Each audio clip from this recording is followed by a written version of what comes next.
Hi everyone, my name is Donna Benavides. I'm the founder of ICP Care, the 501c3 nonprofit organization dedicated to helping women and families and anyone really affected with the high-risk pregnancy condition, Intrahepatic Cholestasis of Pregnancy.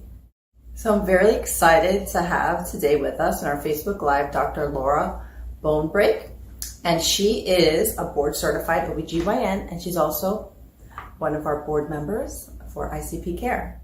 We're really thrilled to have you here to discuss with us the interpretations of recent studies and articles concerning ICP and the management guidelines.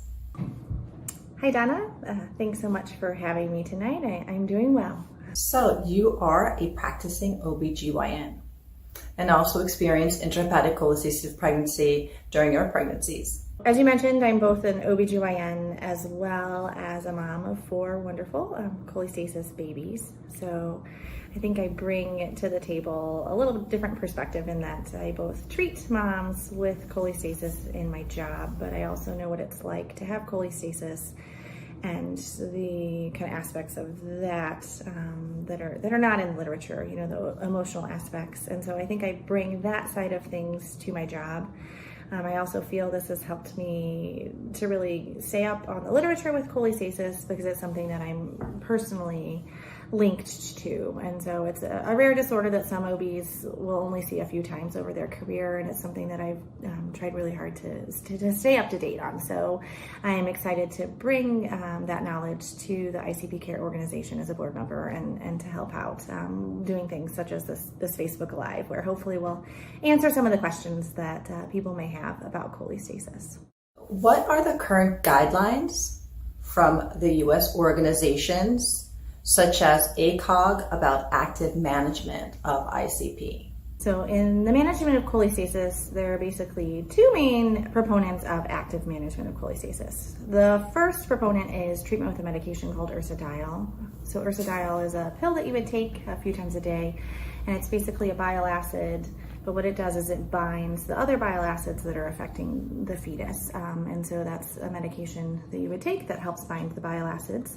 The second part of active management is early delivery. So in the United States, the American College of Obstetricians and Gynecologists, otherwise known as ACOG, they recommend delivery timing for a variety of different conditions, maternal and fetal conditions in pregnancy.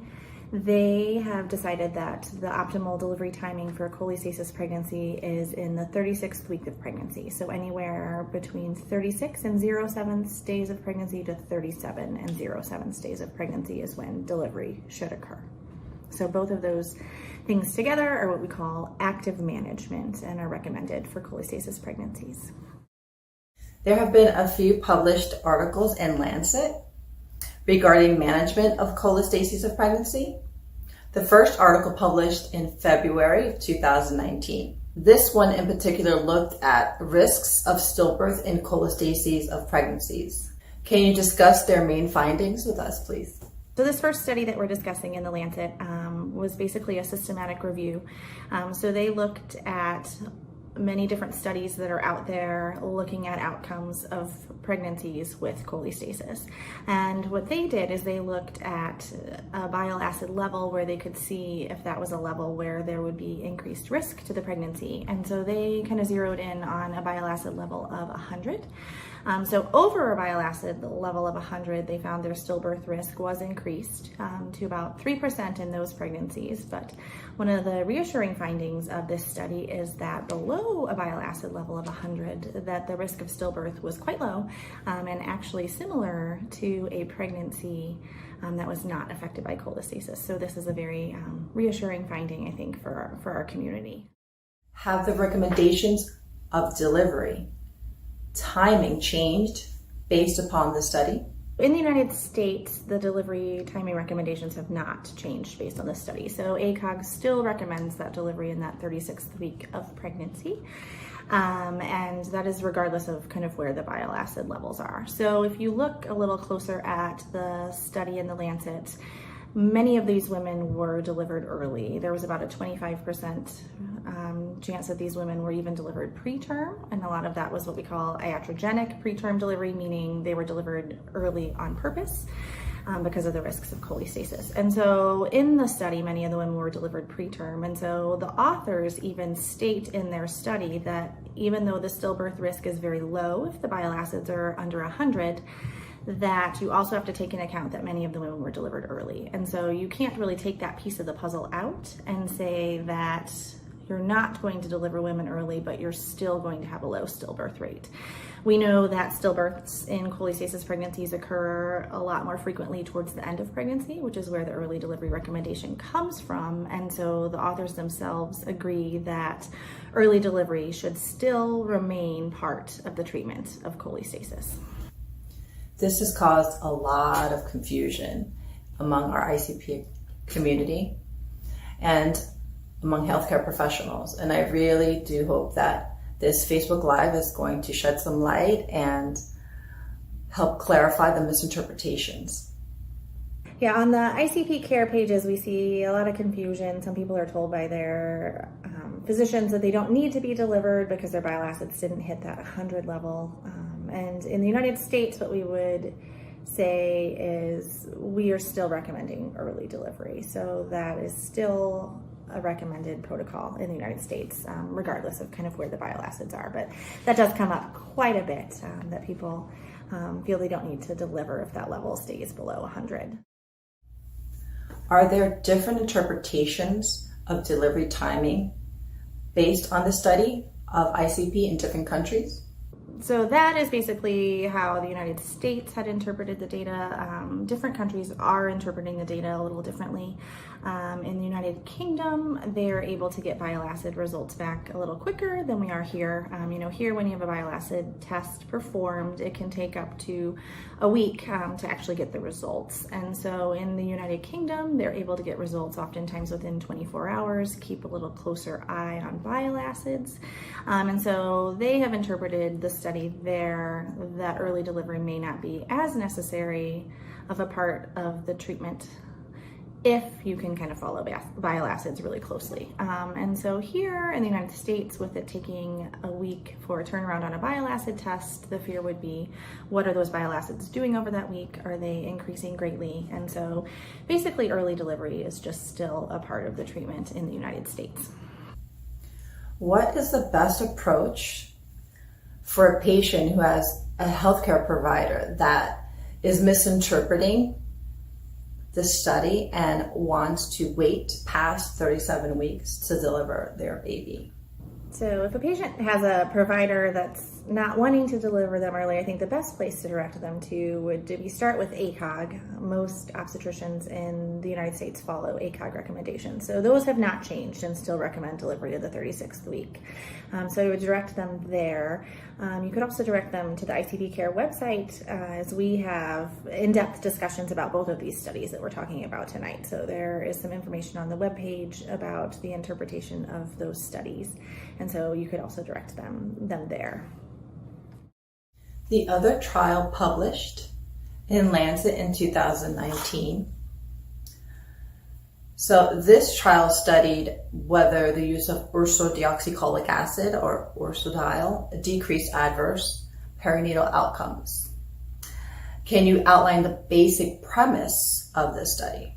The PITCHES trial was a trial that was also published in the Lancet in 2019. And so this was a trial that was a randomized controlled trial. So basically they wanted to compare pregnant women with cholestasis and treating them either with ursodiol or treating them with placebo and seeing their kind of results. And so the result that they looked at was a composite of three things. So it was a composite of either stillbirth in pregnancy or neonatal death within the first 7 days of life, NICU admission, or preterm delivery. So they looked at kind of all of those things together, and that was their main outcome. And their conclusion and their findings were that there was not a statistically significant difference in that outcome between the group that was treated with ursodiol and the group that was treated with placebo. Can you discuss a few of the limitations of the PITCHES trial? One of the main limitations of the Pitches trial would be in the outcome that they looked at, we feel. They basically included preterm delivery in their outcome, and that is one of the treatments for cholestasis. So a lot of the deliveries in the study were actually iatrogenic preterm delivery, which means that the patients were delivered early on purpose. And so we wouldn't really expect that to decrease between a treatment and the placebo group, because this is something that we are using as treatment for cholestasis. One of the other main limitations of this study is basically in what we call the power of the study. And so whenever you perform a study, you calculate the power, which is basically how big of a study that you need to have. So luckily, stillbirth is a very rare risk in cholestasis. You know, it's the main risk that we as moms and practitioners are very concerned about happening. But because it is a rare risk, in order to really study and show a reduction in stillbirth, you would need a trial that included thousands and thousands of women. So to have a trial that just looks at stillbirth risk is probably never going to happen in cholestasis. So that's why they looked at the composite outcome, and that's where they didn't find the difference. So really, we don't really know at the end of this trial about the reduction in stillbirth, only just because the power of the study isn't there. There weren't enough women that were studied, because that's just not a feasible study to perform.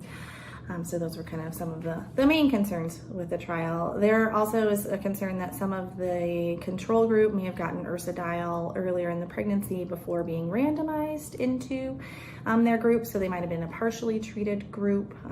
So those are kind of some of the concerns with the trial.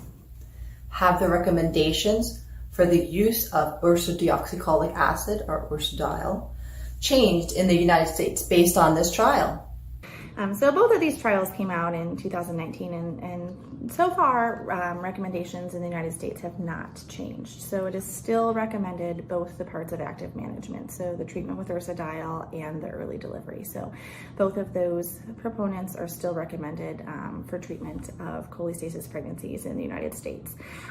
There have been multiple prior studies looking at ursodiol that have shown some benefit to ursodiol, both on maternal reduction in itching, which this study did actually show, but they felt that it wasn't a significant reduction.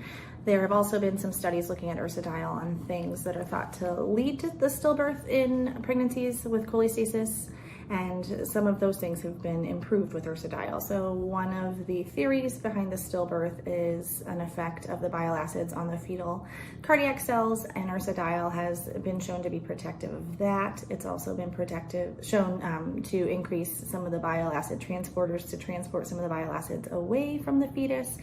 And so what we feel is the study wasn't really able to show a reduction in stillbirth, but as we talked, that's really not going to be feasible to see in a study because you would need such large numbers.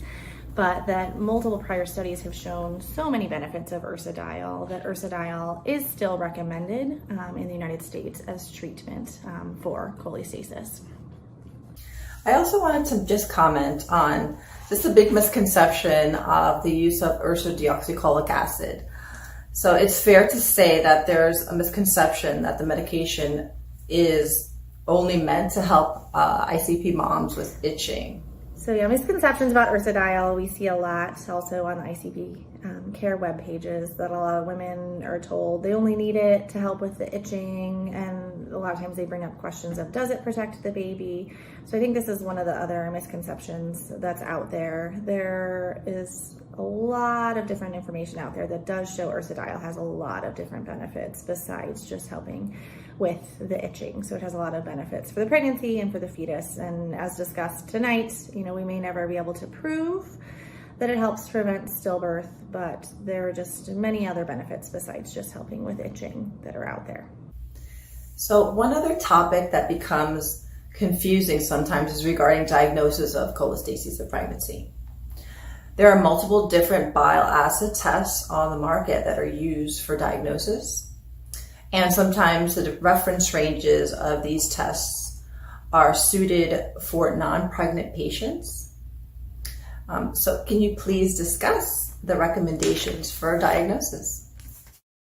So diagnosis often comes up on our ICP Care group. It's one of the things that I think can be confusing. So there are many different bile acid tests on the market that just measure bile acids a little differently, and any of those can actually be used to diagnose cholestasis.